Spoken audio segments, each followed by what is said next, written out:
FIFA world cup ফুটবলের সেরা টুর্নামেন্টের টপ গোল স্কোরারের কথা মনে পড়লে আপনাদের মাথায় দুইটি নামই আসবে। এক হলো ব্রাজিলের পেলে, দ্বিতীয়ত আর্জেন্টিনার ম্যারাডোনা। কিন্তু তারা সেরা 5 নাম্বারেও নেই। নাম্বার 5-এ রয়েছে লিওনেল মেসি। 4 বিশ্বকাপে 26টি ম্যাচ খেলে 13টি গোল করেছে এই বিশ্ববিখ্যাত প্লেয়ার। নাম্বার 4-এ রয়েছে জাস্ট ফন্টেন। ফ্রান্সের এই প্লেয়ার বিশ্বকাপ খেলেছে মাত্র 1টি, ম্যাচ খেলেছে 6টি, অবিশ্বাস্যভাবে গোল করেছে 13টি। নাম্বার 3-এ রয়েছে গার্ড মুলার। বিশ্বকাপ খেলেছে 2টি, ম্যাচ খেলেছে 13টি, গোল করেছে 14টি। নাম্বার 2-এ রয়েছে ব্রাজিলিয়ান বয় রোনালদো নাজারিও।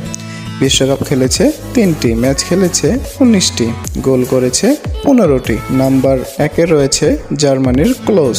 বিশ্বকাপ খেলেছে 4টি, ম্যাচ খেলেছে 24টি, গোল করেছে। ফুটবলের এসব মজাদার ভিডিও পেতে এখনই আমাদের চ্যানেলকে সাবস্ক্রাইব